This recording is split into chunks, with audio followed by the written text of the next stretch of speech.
Good evening, guys. We are live from Virginia Beach, Virginia here. My name is Ryan. This is the Independent Investor Channel. This is live feed number 15. This is number 2 from the Virginia Beach area. It's really good to be with you guys tonight. You know, a lot of my goal when I started the Independent Investor Channel was to empower, educate, and to enrich. And I say all the time that we probably provide more credible and usable information for people than 1,000 suits and ties. And I truly do mean that. We're getting some excellent feedback through the channel. When I talk about useful information, I really try to acknowledge what it is you guys are finding and validating for yourself out in the field with your own financial accounts, you know, what you're finding out through your financial planners. The thing that's really, really cool about finances and talking about different avenues in finances is there are so many different options out there, and it's really an infinite topic, okay?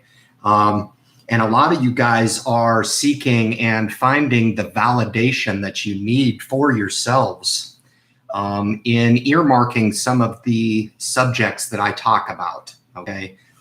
And for you guys that are brand new investors, okay, I know I've had a lot of influx on the channel, and for that, I'm very grateful. A lot of you guys have saved up your first $1,000 and you're ready to go. Others of you guys are kind of monitoring the stock market and looking to define where it is you are in your risk tolerance, okay?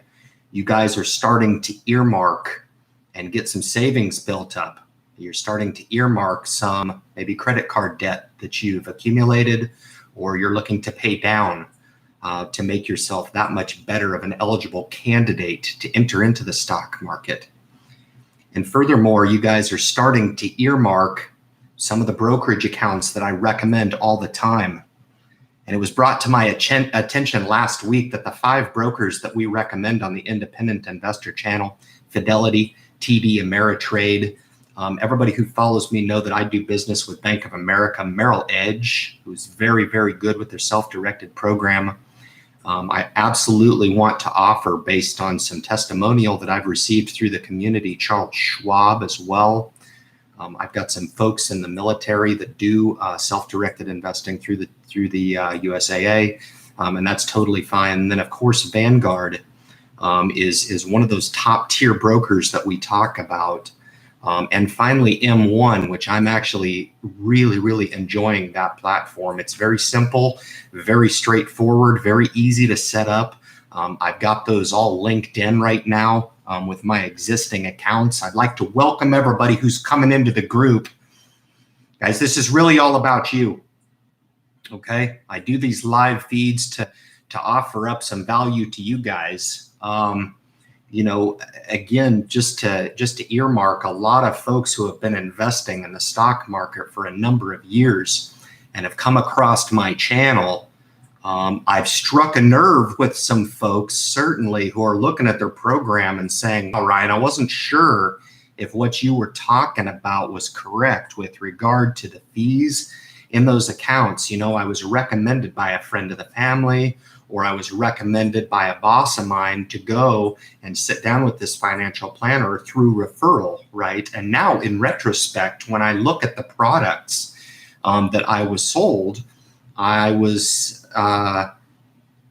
offered mutual funds that actually had fees upwards of 2 and 3% management fees.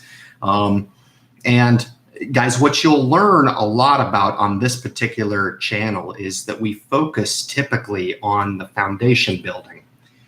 And I'm going to be offering a stepped approach to becoming an investor in 60 days, okay? I'm going to be breaking it down what you can do in the first 30 days. I've got a 10-day block, 3 10-day blocks, basically. And I've got 10 things that I find are critical for new investors. And I'm going to walk you through step by step by step what you can do in that first 30 days to introduce yourself. If you had no knowledge whatsoever of the stock market, but you're tired of having people tell you this is something you have to do, which is something that I contend that you do have to do. Unfortunately, a lot of people feel like they're not eligible to do so, or they don't have the knowledge to do so. And all that stuff that you're inundated with telling you that you can't do it, I'm here to dispel all those notions, because participating in the stock market doesn't mean that you have to be anything other than who you are, okay? I'm a hardworking American. That's just what I bring to the table.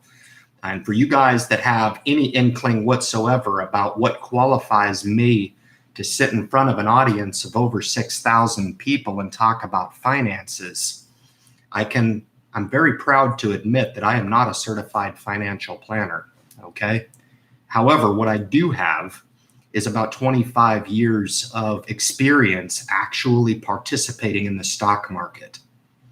And for anybody who has invested in the stock market for a prolonged amount of time, they can all agree that we all go through our hardships, whether it be with debt or whether it be with a stock trade that we shouldn't have made, or an investment broker that did us wrong. Okay, I've got all kinds of stories like that.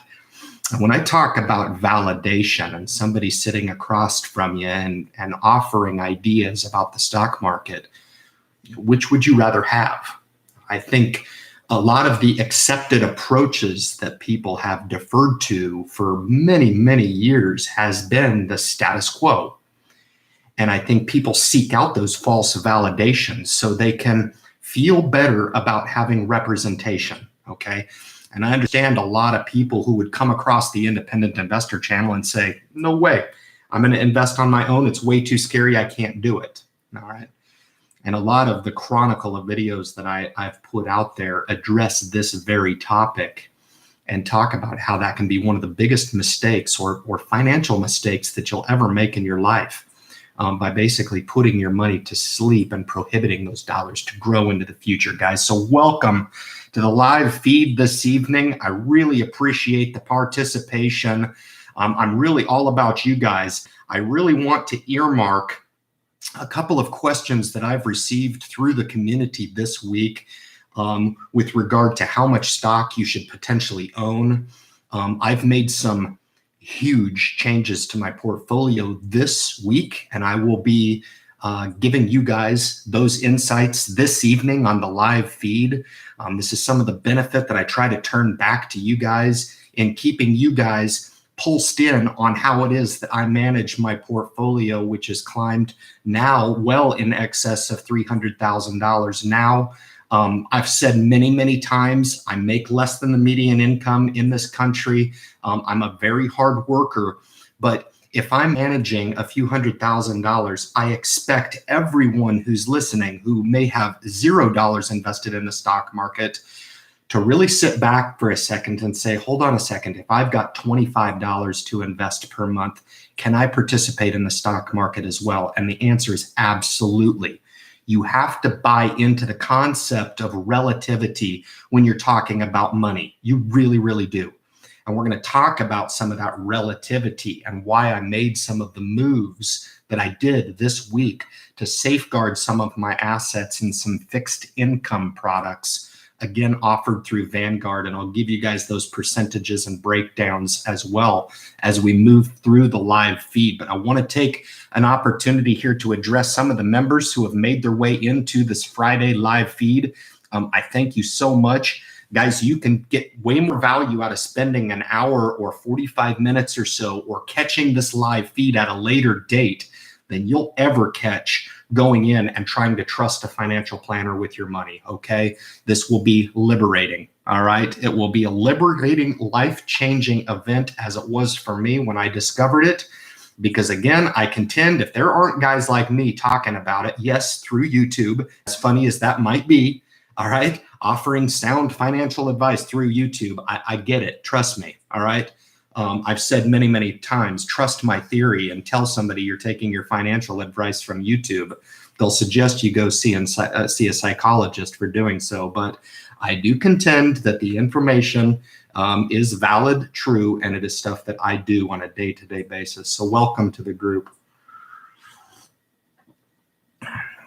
I've got Jay's 88886. Please just tell me how I can turn 20,000 into 70,000.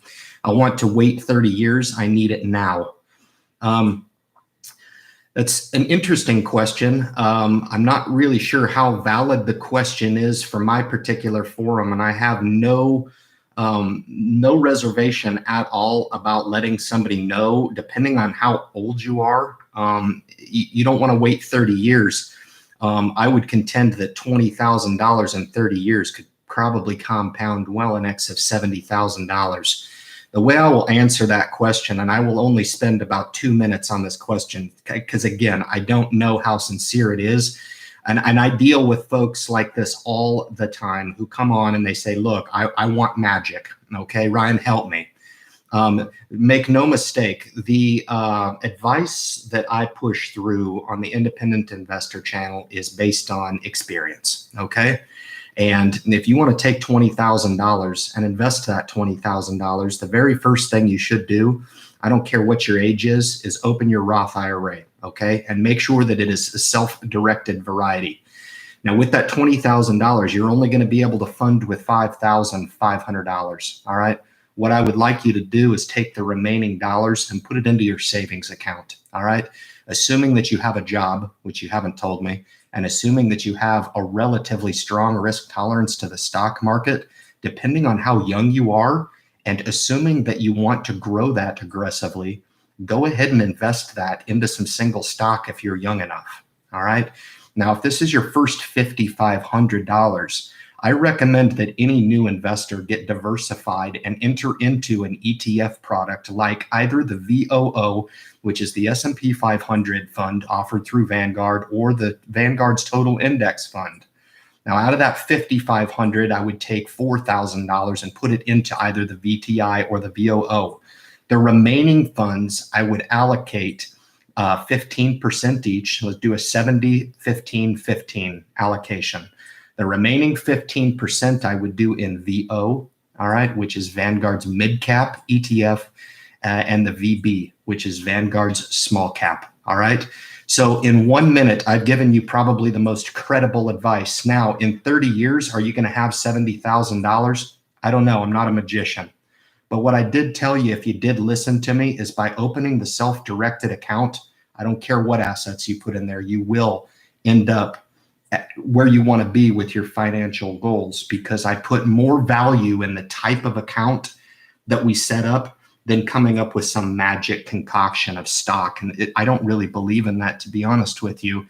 And I get this question all the time. What is the correct balance? Okay, Ryan, we're right on the account. And a lot of people are hitting me up and saying, I've sought out my broker. I'm happy with either Fidelity or TD Ameritrade, right? What do I do with the account? Listen, if you have some savings built up and you're looking to fund that account and you're looking to start it, set your first goal of getting to $10,000, okay? You don't need to be talking to me about magically turning $20,000 to $70,000, okay? What you need to be talking to me about is fundamental financial baselines. That's what you need to talk to me about, all right? And if you have the time in the world, that's your biggest asset, all right? But you basically told me I don't want to wait 30 years. Neither does anybody else, all right?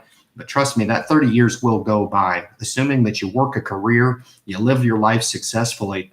And what are you gonna be happy about in retrospect 30 years down the line when you're looking back on the decisions that you've made now?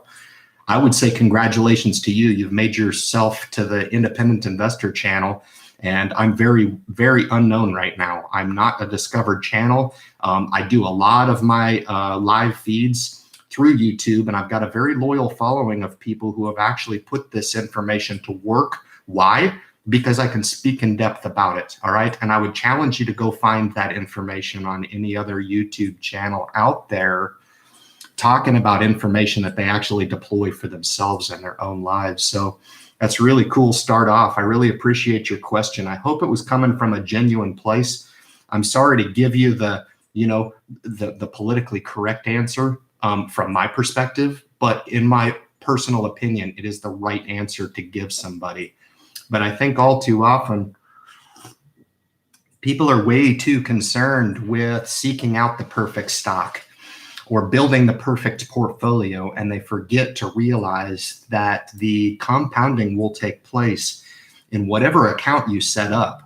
All right, but it is on you to make sure that that compounding is protected over time in a self-directed account, basically opting out of the fee structure of the financial institutions. All right, you're not going to find this information anywhere else. All right, I've got a lot of folks who are turning family and friends onto the information, and that's exactly why I put this information through YouTube. All right, so if anybody out there, you know, feels like it's a waste of their time, certainly to come on and spend a little bit of time with talking about their finances or offering a genuine question, man, that's something I can't help you with, but certainly I hope you take that information and run with it. I hope you heard what I said, because it's legit.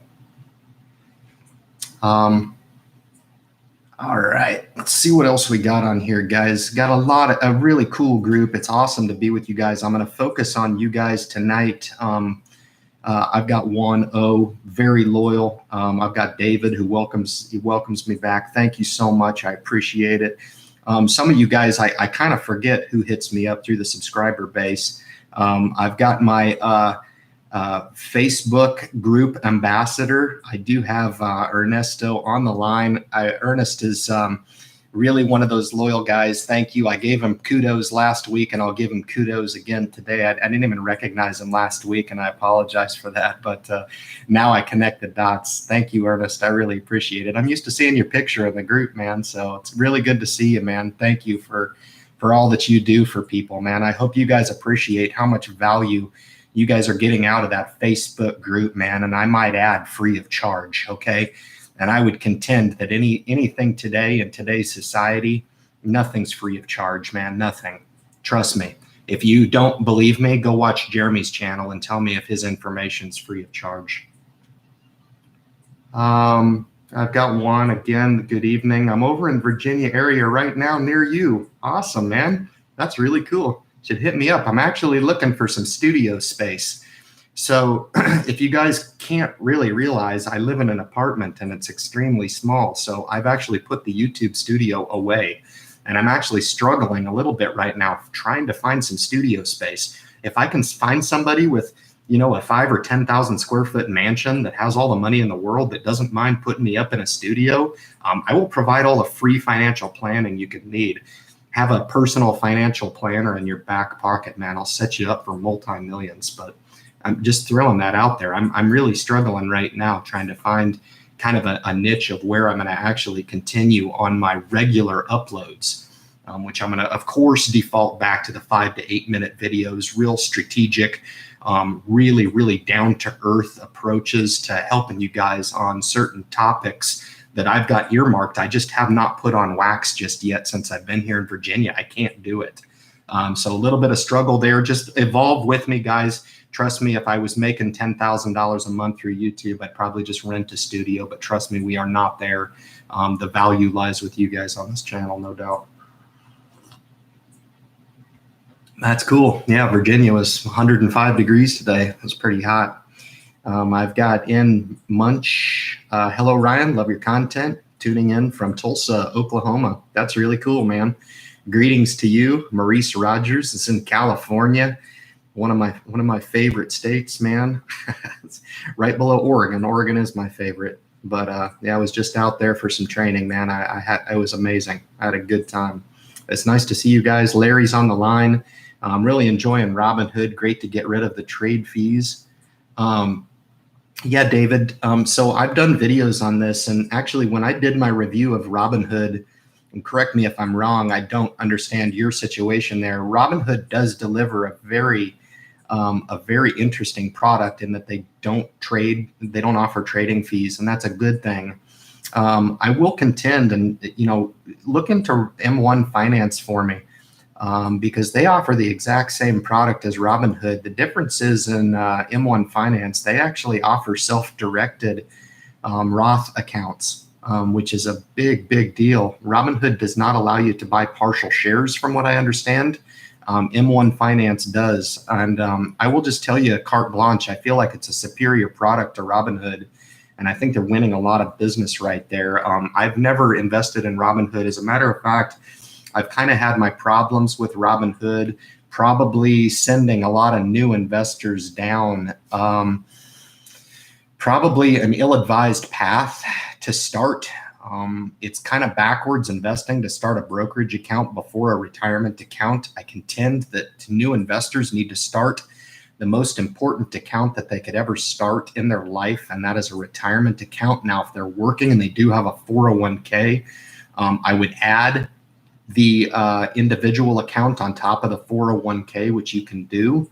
All right, which is another topic that I'm going to get to this evening in the live feed. But certainly looking to provide information, David. If you're happy with Robinhood, that's great. Saving the fees is great. But depending on how old you are, I would look at M1 Finance. I just started my account 2 weeks ago, and I'm very happy with the product that they offer. It's a good one. Wano, what is your take on Chinese market? It's in turmoil. It's terrible. I bought JD.com actually at 31. I felt like it went way too low. I do own a little stake in Alibaba, and Tencent has gone down $160 billion in market cap. Ironically enough, my China Mobile holding, you guys know that I'm waiting for, that's one of my 5 fallen angels. I'm waiting for that to come out of the dungeon.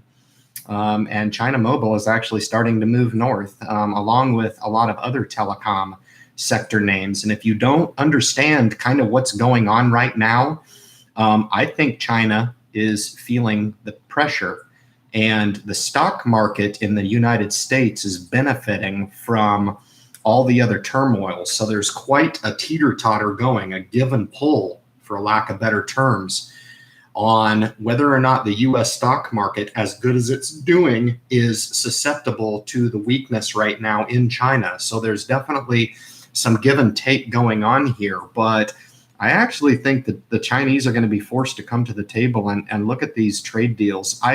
It's amazing to me how misleading the mainstream media is right now.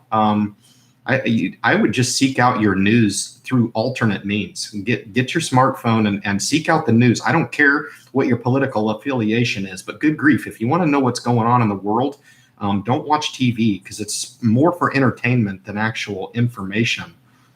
Very, very misleading. And I do believe the Chinese need us. I do believe we need the Chinese as well. But I don't think it's reciprocated 50-50. I actually think that China needs us more than we need them. And I think they're feeling the pinch a little bit, because this has been really the first administration, depending on what your political view is, to kind of call their bluff. And for years, we've just kind of kept the status quo.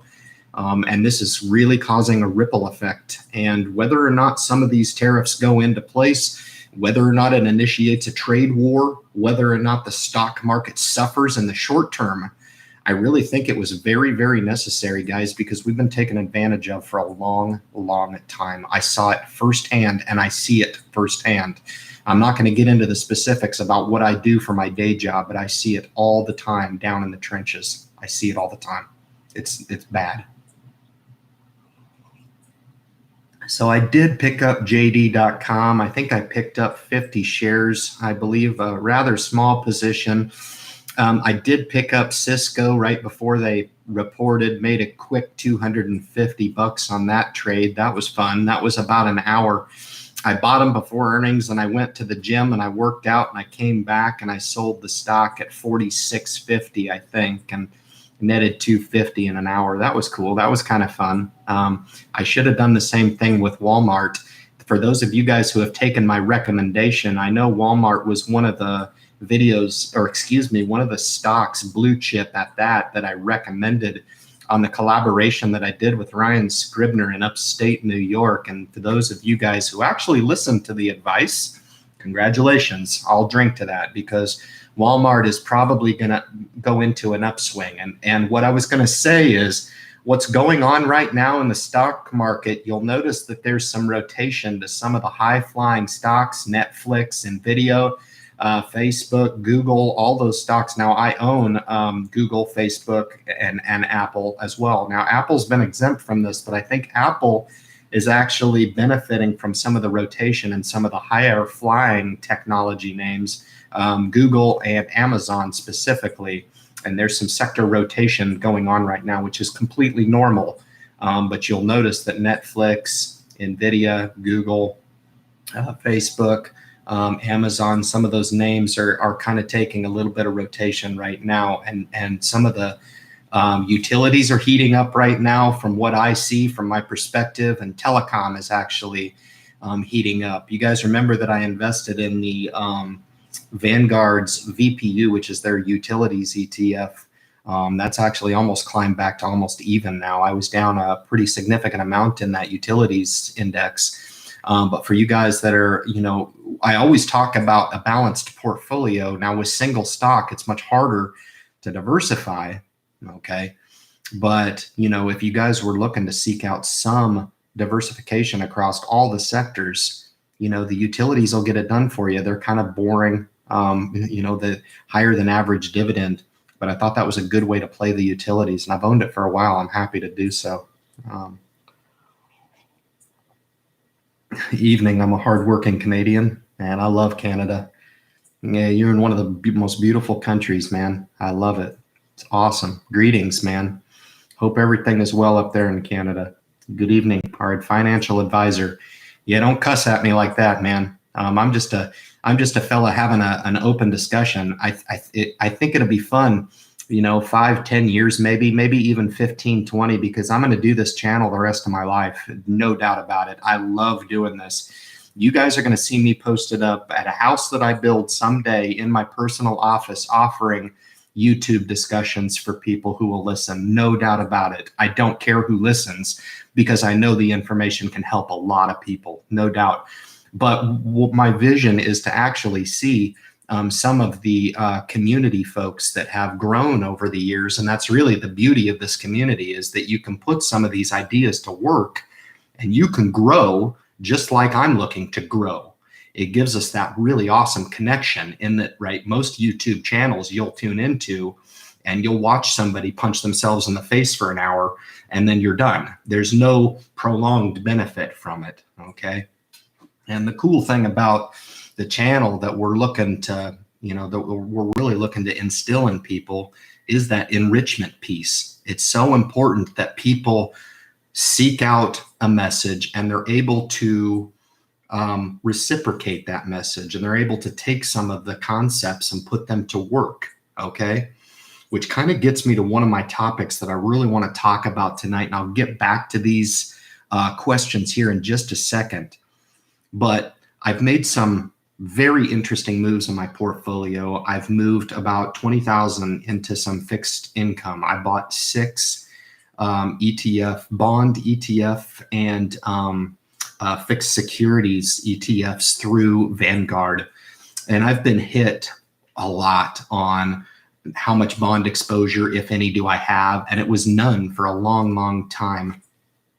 And just here recently, I kind of got a little bit smart on, you guys have to understand my thought process on the stock market. I am always trying to offer a dual purpose initiative. What I mean by that is, can I win if the stock market goes up, and can I win if the stock market goes down?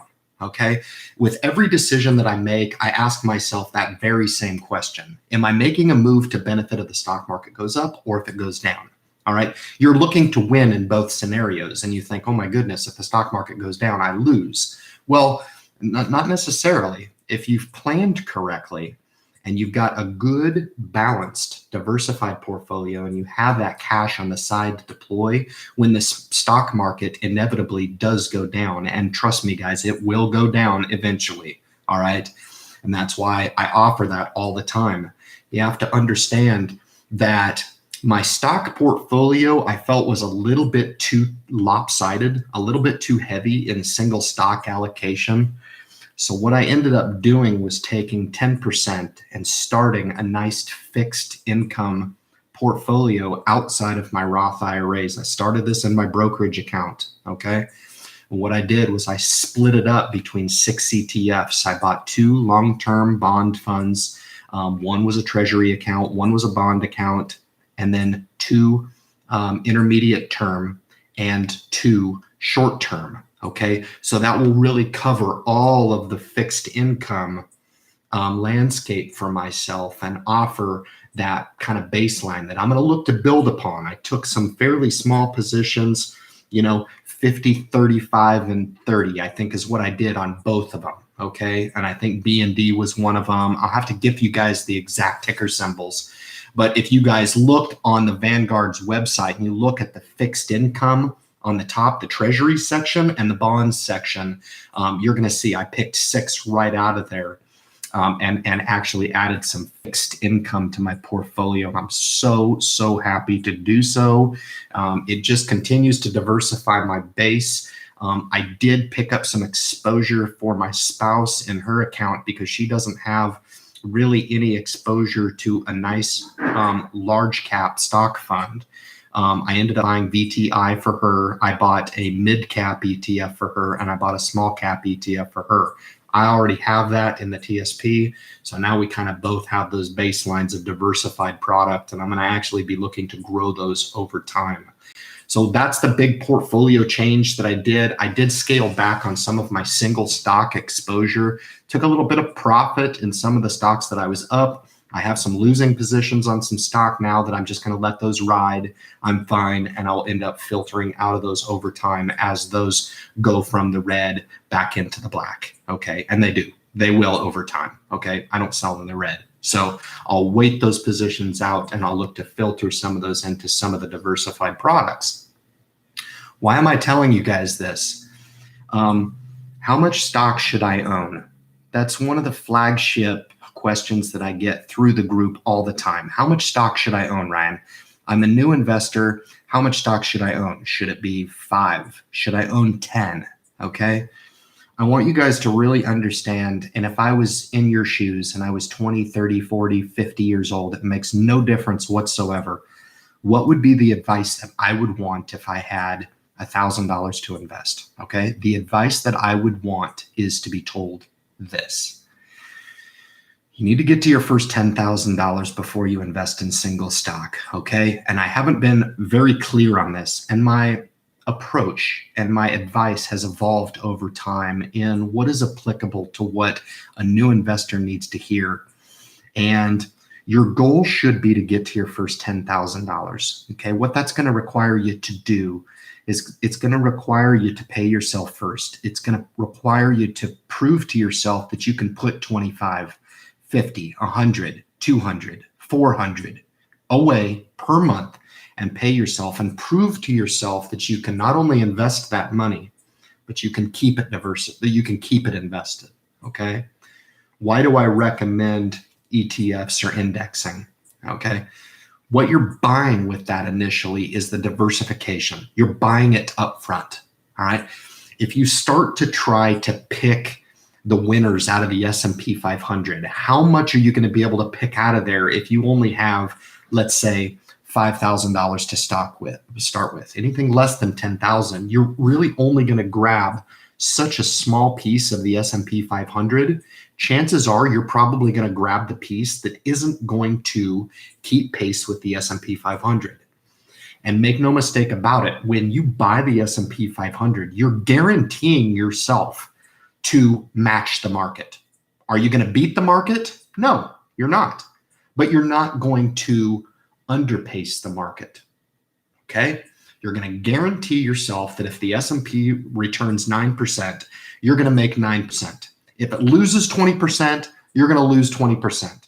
If it gains 20%, like it did last year, you're going to gain 20%. All right? If you end up entering into a single stock portfolio and that single stock portfolio only returns you 6, 8, 10%, right? And the broader market is at 14%, that's not a scenario that's going to set you up long-term for a winning scenario. All right. So for a lot of you guys who are asking me, hey, what's the deal with single stock? If your risk tolerance is a 5, okay, or your risk tolerance is a 6 or a 7, for you guys that don't know, I run a risk tolerance scale of 0 to 10. Okay, 10 being a Bitcoin investor, 0 being you're not an investor. Okay, and everything in between. if you are not an investor in the stock market, I will automatically award you a risk tolerance of 3. Okay. And depending on your age, you really should be open to taking on a little bit more risk in your life. Okay. Make no mistake, to become an investor at some point, you have to buy stock in whatever form or fashion you buy it in. ETF, investing. I hate to even offer mutual funds, but if that's your thing, go ahead and do it. But at some point, you're going to have to invest in the stock market through any of these conduits, or just buy the single stock outright. Okay. Now, if you're young enough and you're in your 20s or your 30s, 40s, or 50s, it doesn't matter, okay? And your risk tolerance is high enough, and you say, you know what, Ryan, I don't want to index my money. I don't want to ETF my money. I want to buy single stock. Go ahead and do that, okay? I'm just your friend and your YouTube entertainer. That's it, okay? If you don't want to wait until you get to 10,000, go ahead and set up a 50-50 portfolio, set up a 75-25 portfolio. All the options are offered in the Facebook group. When you go in there and kind of strategically think about how I break down money and give you all the options to account for any situation out there, okay? And I get hit with this question all the time. Now, some of the alibis in this scenario are if you have an existing 401k and you're already sitting on $25,000, $50,000, $100,000 in cash. Wouldn't it be nice to start that additional Roth, self-directed Roth account and make that kind of the pinnacle, maybe the tip of the iceberg? Because you've already got the diversified base. Now you use the SD account over here to go ahead and put some single stock in. You can do that, all right? And those two can work beautifully together. But a lot of the people who are hitting me up on the channel don't have one single dollar invested in the stock market. Where do you start? Well, you can combine the two accounts in the SD account. It's just that you're going to have to build the assets within that self-directed account in the same account. Okay, you're not going to have the luxury of having an existing 401k that you've been paying into for 10, 20 years. Okay, and that's kind of my spiel and my thought process in getting new investors to think about not the millions of dollars into the future. It's making that very first goal of getting to $10,000. And it's the hardest thing you'll ever do. It's the hardest thing, but you can do it. You can do it if you just put yourself on a program to pay yourself first. And that is the key. And I throw that out there full well knowing that a lot of people will fall on their face, falter, and never, ever take my advice and do just that. All right, let's get to some of these questions in here, guys. I've got Sash on the line. What if you max out your self-directed IRAs? How do you feel about contributing to taxable brokerage accounts? And what investments do you recommend? I do. So that is a fantastic question. That's exactly what I do. I actually have two. I have a spouse, right? So single, $5,500 per year, right? It's actually easier than you think if you've got a pretty good job. And I've got a lot of people in the community making well in excess of income that I make. And that's great. You guys have the money, okay? But if you're having no problem, fund that for either you and your spouse, or if your spouse has a job and you collectively have no problem funding those two, I absolutely recommend starting a brokerage account for either a joint account for both of you or a separate brokerage account for either of you. And I would look at M1 Finance. I really would. I have two brokerage accounts because, and I have my employee sponsored account as well. Okay. Because I don't have that maxed out. I'm not really an enormous fan of the TSP. I do it because it's available to me as a military guy. And that's about all I'll say about the TSP. Okay. I don't like the limited options that they provide. However, it's a safe account and it's a low expense index fund that I invest in, blah, blah, blah. Right. That's what I do. But if you guys find yourself up against a wall and the $11,000 on January 1, or you dollar cost average that through the year, however you choose to fund that is no problem to you, I absolutely recommend that you start the brokerage. Now, your question to me is what stocks go into a brokerage account? I've just recently this week kind of put the majority or about half of my money in the brokerage account in fixed equities. Okay. I don't want to put my Roth money to sleep. I want that money to grow exponentially as quickly and as safely as it can grow. And I'm not going to expose any of those dollars that are already tax protected to bond or fixed equities. I'm not going to do that. All right. So I actually hold about 20,000 in my brokerage account that is fixed equities. Do I recommend that you do that? It's relative. Okay. The other part of the brokerage account philosophy that I would think about is at least trying to hold those assets in there for over 365 days. Okay. That way, if you sell that asset and you're in the lower tax brackets, you're going to save on the long-term capital gains tax if you do end up deciding to exit the position. Now, with that said, in the brokerage account, I own names like McDonald's. I have McDonald's right now. I had Visa. I sold it this week for a profit. I had Cisco in there. I sold that for a profit. But right now, I've got Mondelez in my brokerage account. I have Mondelez. I have big blue chip names in there. Okay. The idea being is that I can make dividend interest on that account, and I'm looking to hold those names long term. Okay. Now it's kind of the same philosophy in my Roth account. I own blue chips. I own diversified ETFs within my Roth accounts. However you guys set it up, right? So I'm talking with Sash right now, who hit me up with this question. It's very important. I would love to have more information from you, especially if you're working individually or with a spouse, okay? Or what your risk tolerance is and how you're looking to build your self-directed if you've done that already. And basically your question is, if I max fund that, okay, what other options do I have? And I absolutely endorse starting the brokerage account to allow for some additional rollover funds to go into the brokerage account.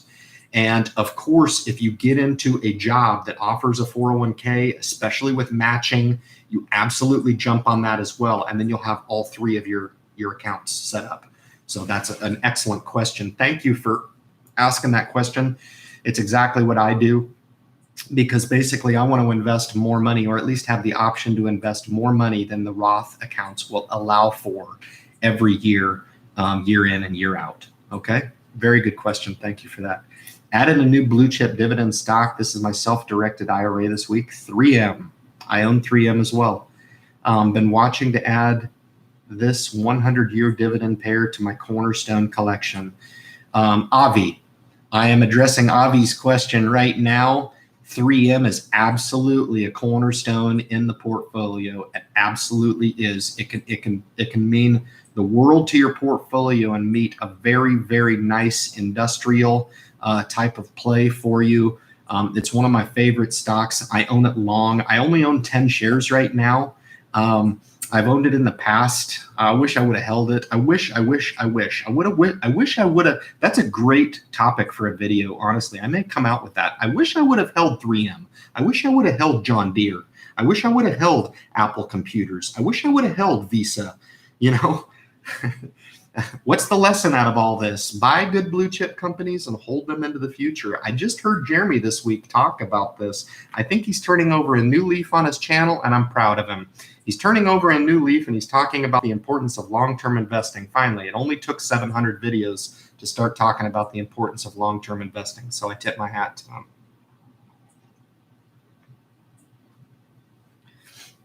I owed $10,000 on my credit card. Do you have to pay off my debt before getting into stock investment? Thanks. So I really appreciate this question, and I know you guys appreciate the sincerity of my opinion on this, because I always try to give advice as if I was receiving the advice myself. Kind of depends on a lot of different things. Depends on how young you are, first of all. I'm not one of those big proponents of taking, some of your younger years and just spinning your wheels on paying off debt. Now, with that said, I will give you the correct answer. All right, you need to be eligible to invest in the stock market. All right, not everybody's eligible to invest in the stock market. Furthermore, investing in stocks and looking to seek an anticipated rate of return of what we're looking for to really start to affect your money is 8 to 10%. And it doesn't do you a whole lot of good to pursue that 8 to 10% when you've got a negative interest rate chewing that back down in a vacuum, basically, is what I consider it. Is you're kind of trying to make right of a financial picture within a vacuum. All right. And I'd love to see you try to chip that down. I've been there. I've been in your shoes. I've been there twice. I've been through every financial difficulty and somebody could ever go through. I've got 2 letters from the IRS and I've clawed my way out of it. And look at me now. I've come back from those things, and I really do acknowledge the importance of getting yourself eligible to enter into the stock market. And what I consider eligible is to have, as little to no debt as possible. I don't want to see you not invest with the rationale that you have to pay that $10,000 off at all expense. Okay. So if you have the capability to take $25 and start to save that on the back end, okay, with the priority of putting that $10,000 number 1 on your priority list, and you're going to have to overpay that debt to get it down. I'm not talking about paying minimum payments. You'll never pay it off. I'm talking about paying multiple payments per month. When you have the money, pay it. I never looked at a credit card bill when I was looking to pay off credit card. I aggressively paid it down. I could care less that they told me that I owed, $210 on a $10,000 bill. I would pay $700 if I could. I would pay $500 if I could. If I had an extra $1,200, man, I've done it. It's painful, but trust me, it's going to pay off. And that $10,000 debt is going to continue to consume you until you acknowledge it, you put it on your priority list, and you make it a priority. And what you're going to find is by doing that, it's going to condition you to earmarking a project and paying on it. Okay. Why do I offer this? Because once it's paid down, you're going to be conditioned to making larger payments to something, and it's not going to exist anymore.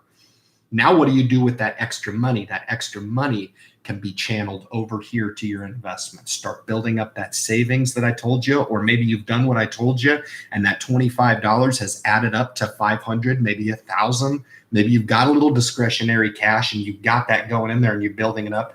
Now you've basically increased your financial health to be that much more strategically capable of entering the stock market and succeeding. Okay. Now we're at a time now in the stock market where it's perfect time for you to be doing this, consolidating debt, because you really want to take advantage of any correction in the stock market. And all this market is giving you time to do this. You don't need to be worried about rushing into the stock market right here. Now, if it were down 30, 40%, I would be telling you something different. Okay. But rushing into the stock market right now at an all-time high is not a priority for you. Paying off that $10,000 of credit card debt is a priority for you. And I wish you good luck. It's something that I've worked through in my life.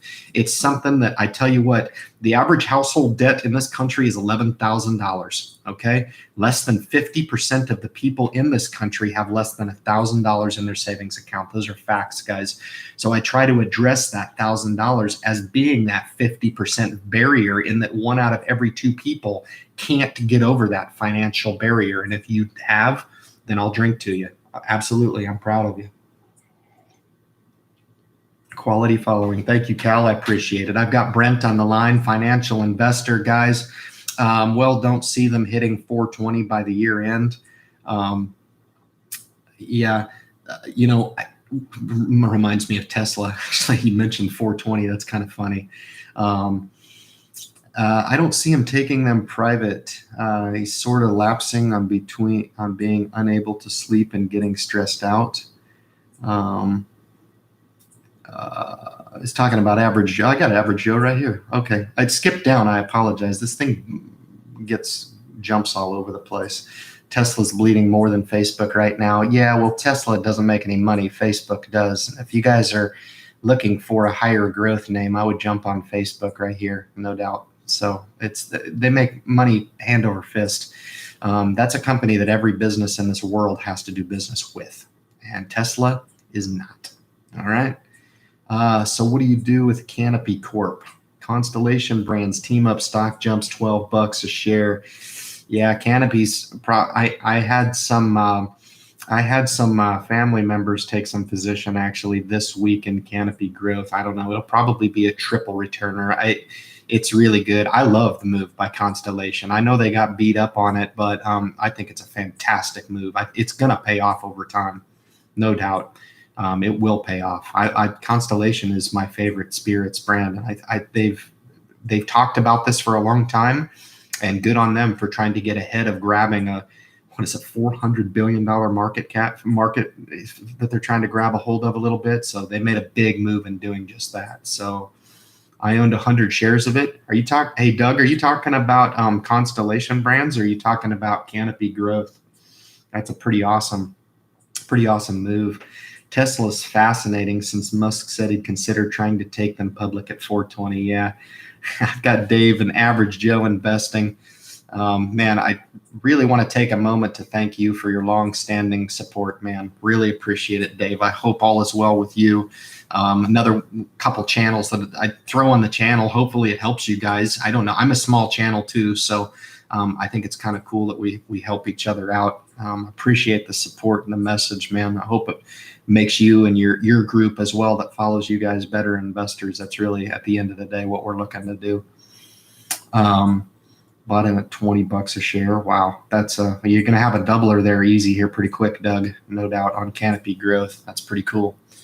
Tesla took a 30-point plunge today. Yeah, guys. I mean, it's fun to talk about stock. I really don't. I mean, Tesla, the best thing Tesla could do is probably get a new CEO and just put Elon in a consulting role or a visionary role with the company, because he's running the company into the ground. So I'm not going to hold the shares while he does that. So good for shareholders that are so devoted to the stock that they're going to hold on for the long term. I wish them well. I mean, it's gambling as far as I'm concerned, but I won't be investing my money in Tesla anytime soon. So I got an MRO when it was in the high 12. Who gave you that advice to get into Marathon Oil?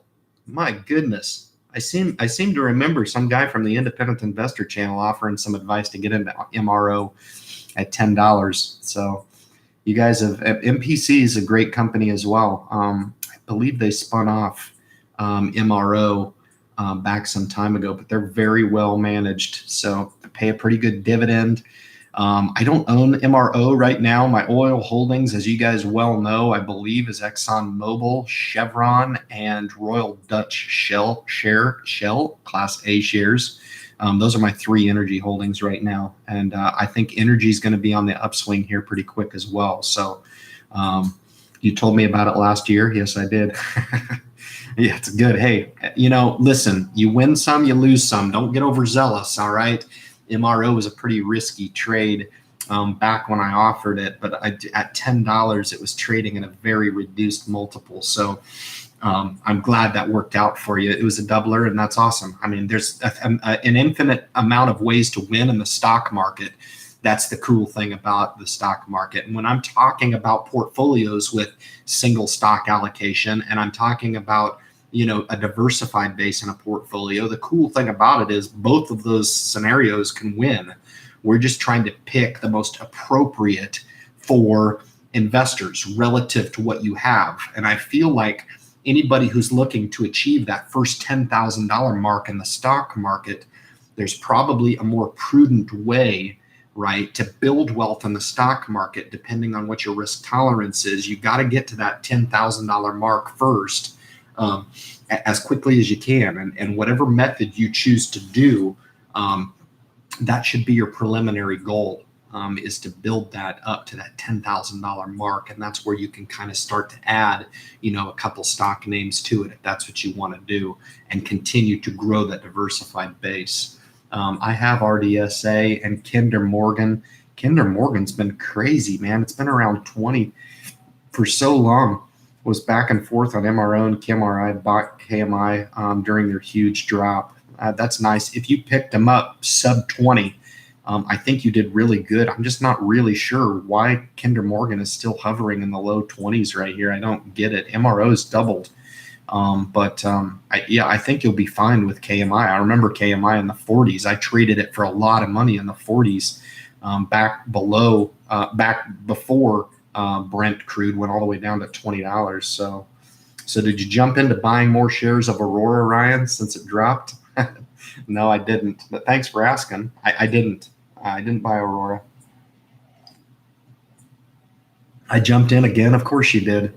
I got the crazy stock trader, the guy who never loses money on stock trades, man. You guys got to listen to Doug, man. Every time he comes in here, I always endorse the stock trades because everything he touches turns to gold. It's amazing. Yeah, you can laugh. It's funny. I know it's funny making all that money, right? But I don't know, man. The investment that I want to offer to you guys, certainly that a lot of people are not talking about, I'm highly considering buying some positions in silver right now. Not to sit here and just belittle the stock topic all night. I think silver is screaming buy right here. It's floated down to 14 an ounce. And I've done specials where I've offered the vendors for silver. Provident Metals is one of them. Kitco is the other.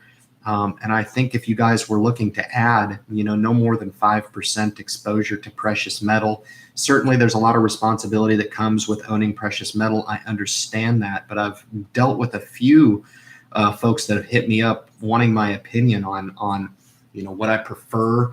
Number one is the Liberty halves. Those are the most recognized throughout the world. That would probably be what I would look to buy. Honestly, I'm looking to buy a monster box. Monster box will run about $8,600 and you get 500 ounces. And that's actually what I'm looking at purchasing right now to just add that 5% or 2.5% to my portfolio right up front. And it comes in the existing box already.